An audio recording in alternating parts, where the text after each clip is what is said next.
Good afternoon, guys. It is Christmas Eve here.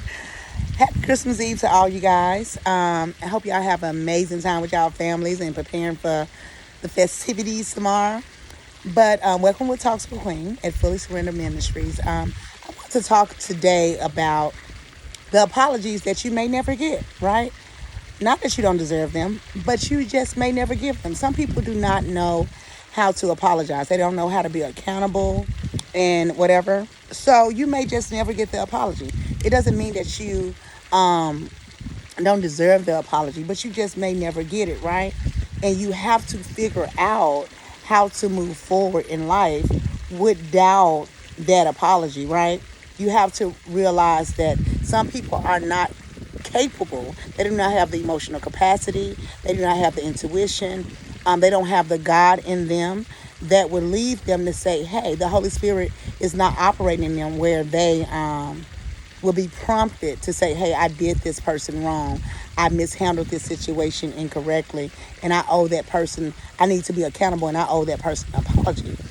This happened with families. This happened with people, family, intimate relationships or whatever. And that was a big thing that I had to learn in my journey throughout my life, that everybody that hurts you, everyone that caused you pain, they necessarily may never apologize, right? Some people may even blame you. They may gaslight you. They may project their insecurities or whatever the case may be onto you, right? And you have to be okay with that. You have to get to a place where you say, hey, I know I deserve better.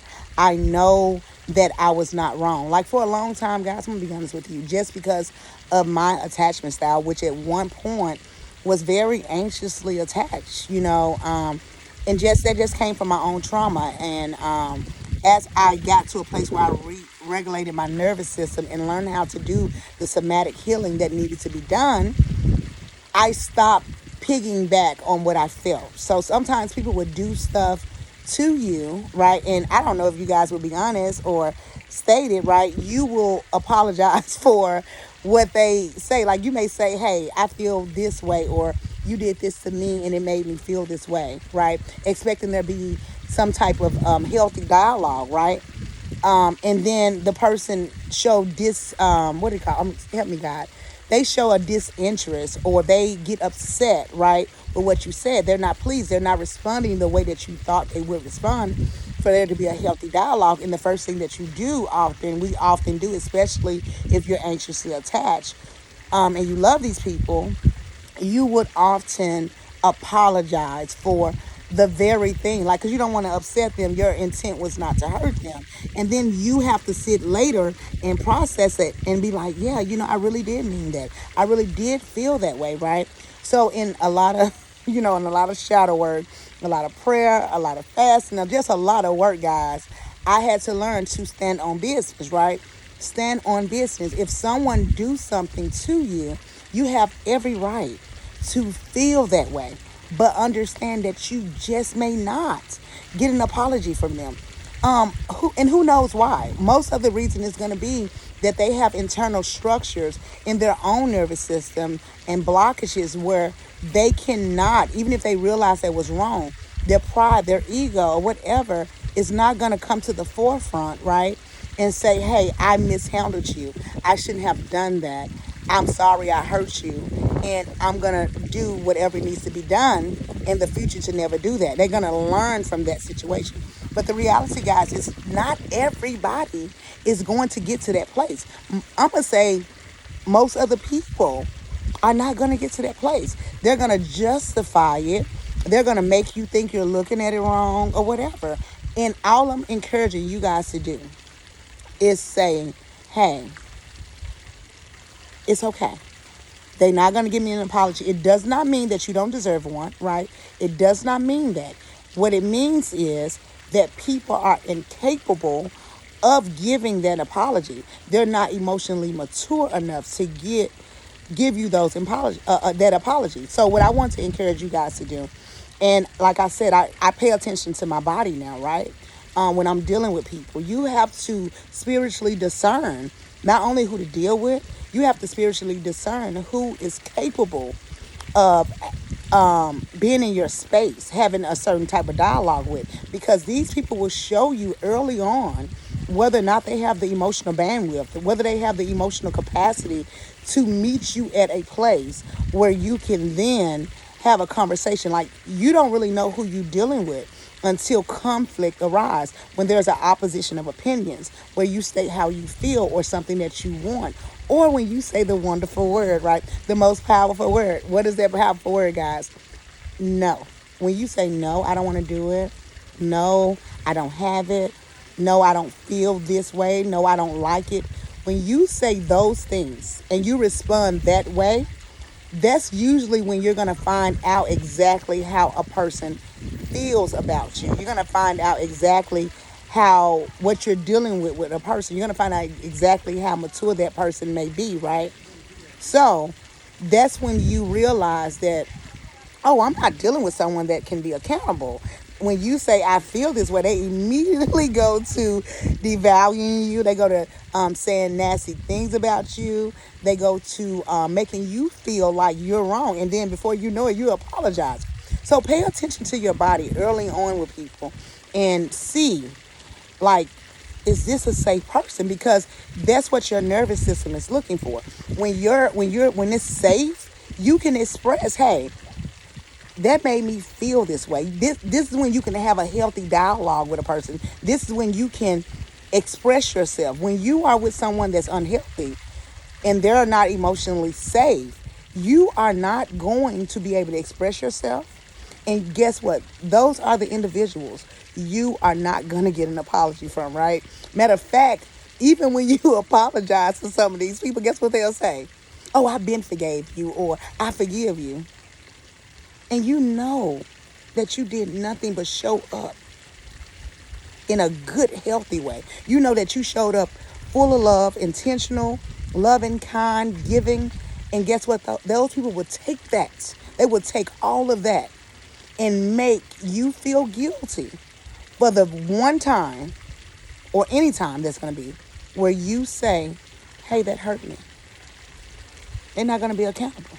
But I want to encourage you today to stand on business, be true to yourself, listen to your body, and say what you feel.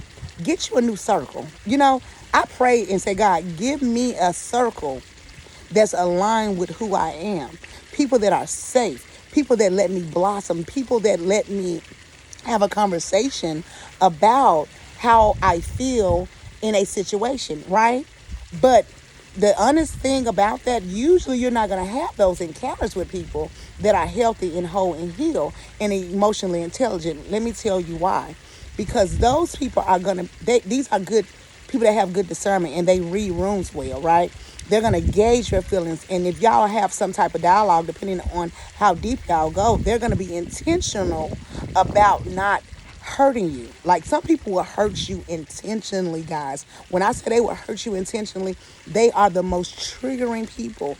They are very antagonistic. They do it on purpose. They get a fix from that. Those people are not safe. They will have your nervous system so dysregulated. Do you understand me? They will have you questioning your value, your worth. Those are not people to pour into. You cannot fix them, right? And I hate to get into it, but yes, we're talking about the avoidant. Yes, we're talking, whether they be the dismissive avoidant, whether they be the fearful avoidant, whether they be the narcissist, whether they be just a person that's so consumed with their trauma, they're not going to be healthy people that are going to take accountability. They're not going to give an apology, right? And even if they do, guess what? It's not going to follow through with action. Will be short-lived, and it will be another cycle, another rodeo of the same dysfunctional. So I'm encouraging you guys, as we get ready to walk into 2026, everybody that you know in your life that is vastly unhealthy, if you want to have the abundant life that Christ promised us, you better clean your circle. Clean it up.